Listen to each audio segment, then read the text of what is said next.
Hello guys, स्वागत करता हूँ आपका ब्रेन एक्सरसाइज चैनल पे। फ्रेंड्स, आज हम करने वाले हैं 8.4 जो एक्सरसाइज है क्लास 10 मैथमेटिक्स में, उस एक्सरसाइज का इंट्रोडक्शन किस चीज़ का होगा, जो भी मतलब 8.4 एक्सरसाइज में जितने भी क्वेश्चन हैं उसके जो बेसिक्स है, उन क्वेश्चंस का जो बेसिक्स है या फिर जो उन क्वेश्चन में फॉर्मूले लगने वाले हैं उनका बेसिक जानेंगे आज इस वीडियो में। तो फ्रेंड्स, आज पढ़ने वाले हैं हम क्या, ट्रिग्नोमेट्रिकल आइडेंटिटीज, ट्रिग्नोमेट्री की आइडेंटिटीज। What is identity? सबसे पहली बात तो ये है, ठीक है, ट्रिग्नोमेट्री तो बाद में आएगा ना। तो व्हाट इज आइडेंटिटी वो मैं आपको थियोरेटिकल बताता हूँ, देन ग्रीन बोर्ड में चलेंगे। तो आइडेंटिटी क्या होती है? पहले वो इक्वेशन होती है, सबसे पहले वो इक्वेशन होती है, देन वो आइडेंटिटी बनती है। आइडेंटिटी कब बनती है उस इक्वेशन की? जब जो ट्रू है सारी वैल्यूज़ उस वेरिएबल्स की जो इनमें इन्वॉल्व है। समझ में नहीं आया? जैसे भी कोई भी आप आइडेंटिटी उठा लो, जैसे कि x प्लस वाई का होल स्क्वायर एक आइडेंटिटी है, बट वो एक इक्वेशन भी है। वो आइडेंटिटी कब बनी?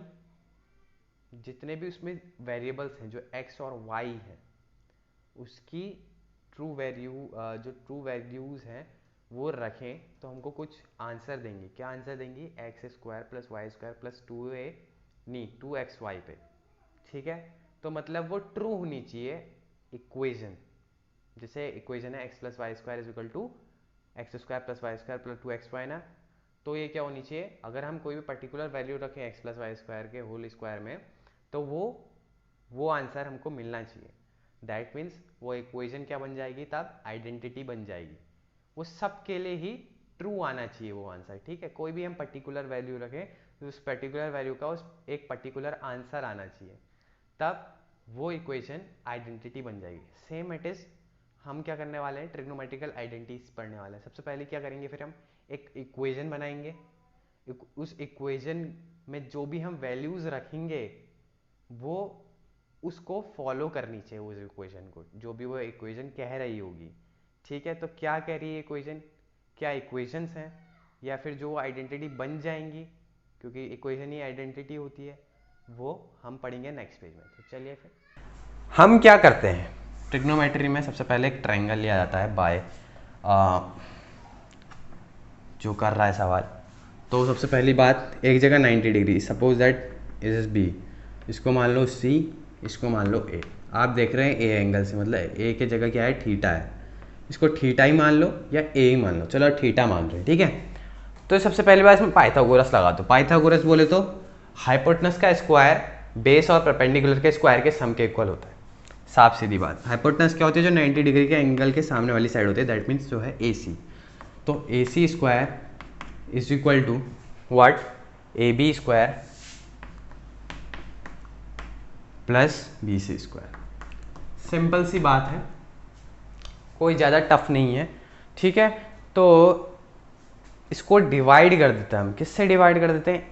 किसी भी एक साइड के स्क्वायर से। सपोज दैट हम अभी ए सी से डिवाइड कर देते हैं इसको, both side divided by A C square, ठीक है। तो ए सी स्क्वायर से डिवाइड कर दो, क्या हो जाएगा? A C square by A C square, ठीक है। A B square upon A C square, ठीक हो गया, plus B C square upon A C square, ठीक है। ए सी का स्क्वायर 1 आ जाएगा एक काट कर, ठीक है। अब इसमें क्या करो, ये लिखो ए बी बाई ए सी का स्क्वायर प्लस होल का स्क्वायर आ गया ना, क्योंकि दोनों में स्क्वायर है तो होल का स्क्वायर लिख देते हैं, ठीक है। और इसको लिख दो बी सी अपॉन ए सी का होल का स्क्वायर। अब देखो, हमने थीटा कहाँ से माना हुआ है? हमने थीटा माना हुआ है एंगल ए से। तो जहाँ से थीटा माना हुआ है तो इसके अकॉर्डिंग बेस क्या है? Base is A B, that is base, और परपेंडिकुलर इसके सामने वाली साइड। हाइपोटेनस कांस्टेंट है जो 90 के सामने वाली साइड होगी, ठीक है। तो 1 लिखो। अब ए बी अपॉन ए सी क्या होगा? ए बी और ए सी। तो ए बी है बेस, ए सी है क्या? What is A C? A C is a hypotenuse, that means ये क्या है, base upon hypotenuse, base upon hypotenuse, ठीक है, ठीक है, का स्क्वायर। मैं भी इसको इन जनरल बता रहा हूँ, ये वैसे जो ये लाइन मैं लिख रहा हूँ इसको लिखना मत आप। फिर देखो बी सी क्या है, what is B C, B C is that which is perpendicular, और ए सी क्या अपना हाइपोटेनस, इसका स्क्वायर, साफ सीधी बात, सही है। अब देखो बेस अपॉन हाइपोटेनस क्या होता है, बेस अपॉन हाइपोटेनस होता है आपका कॉस, और यहाँ पर एंगल कौन सा दिया होगा हमें, थीटा में दिया हुआ है, तो कॉस थीटा का whole square, plus perpendicular upon hypotenuse क्या होता है, साइन, एंगल कौन सा दिया हुआ है हमें भी, थीटा, तो इसका स्क्वायर। तो 1 बराबर, इसको स्क्वायर आप हटाएंगे तो क्या लिख देंगे, cos square theta plus sign square theta, ठीक है, समझ में आ गया। तो पहली आइडेंटिटी निकाल दी हमने बहुत ही इजी मेथड में, ठीक है। तो आप करिए इसका स्क्रीनशॉट, ठीक हो गया। तो चलिए फिर अब जो सेकंड फॉर्मूला है उसको डिराइव करते हैं, ठीक है। तो उस पिछली बार किससे करा था हमने डिवाइड, हाइपोटेनस से, इस बार इसके बेस से डिवाइड करके देखते हैं सबको। तो क्या लिखेंगे, बोथ साइड डिवाइडेड बाय क्या, ए बी स्क्वायर, जो कि क्या है असल में बेस, ठीक है। तो क्या आ जाएगा, A C square upon A B square is equal to A B square upon A B square plus B C square upon A B square, ठीक है। तो इसको होल में ले लो, क्या आ जाएगा, A C upon A B का होल स्क्वायर, ये तो कट के 1 आ जाएगा, plus B C upon A B का होल स्क्वायर, समझ में आया।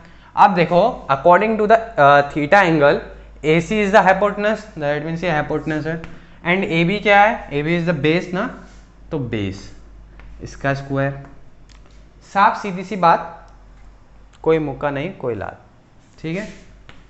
1, what is BC according to the theta angle, BC is the perpendicular, okay, and AB is the base, simple सी बात, इसका होल स्क्वायर,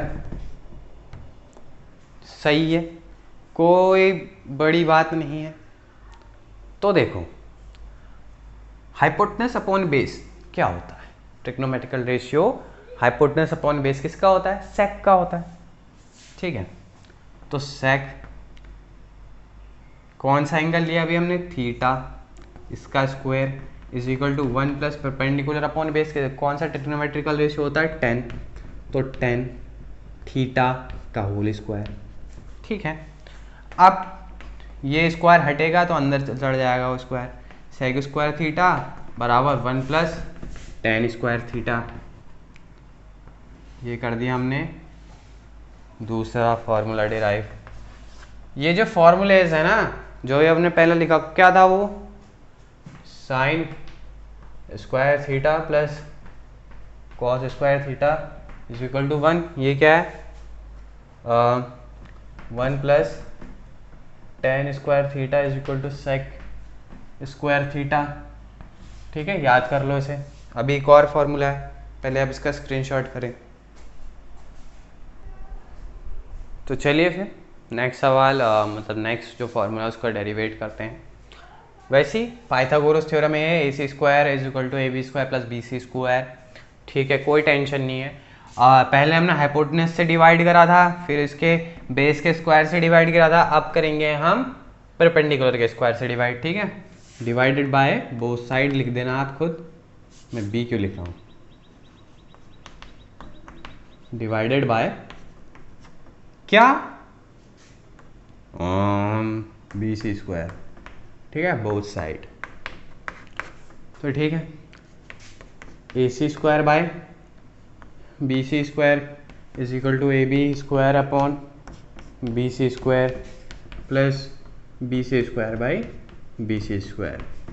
तो इसको होल में ले लो, सबसे पहली बात तो A C by B C का whole square, A B square नहीं अपॉन बी सी का होल स्क्वायर, ये काट के क्या जाएगा 1 ना। तो देखो A C by B C according the theta angle, A C is the hypotenuse, I will know that, we will know that, ठीक है। And what is B C, B C is the perpendicular for theta, ठीक है, where theta is that, okay. तो B C क्या है हमारा, perpendicular, इसका square जी।